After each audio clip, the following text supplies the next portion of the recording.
every message about Jesus is truly the gospel. Welcome to day 2 of Persecutor to Preacher, where we are studying the book of Galatians.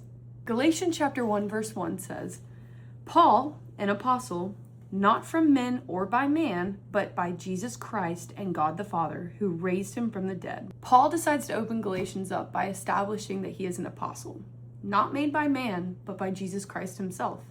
Galatians chapter 1 verse 6 through 7, I am amazed that you are so quickly turning away from him who called you by the grace of Christ and are turning to a different gospel.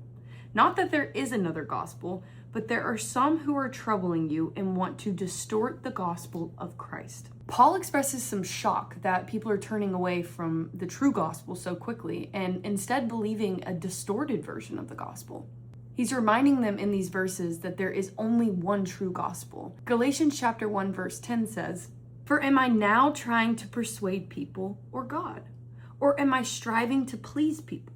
If I were still trying to please people, I would not be a servant of Christ. This one's for my people pleasers. Paul literally says that if he were trying to please people, he would not be a servant of the Lord. Truth matters more than approval.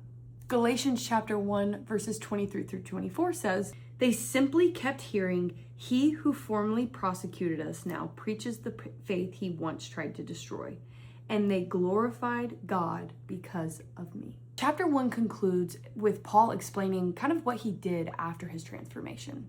He didn't seek validation or chase influence. People started to glorify God simply from just hearing what had happened in his life. Overall, I feel like chapter 1 is telling us that the gospel does not change to fit the culture. And a truly transformed life always points people back to Jesus.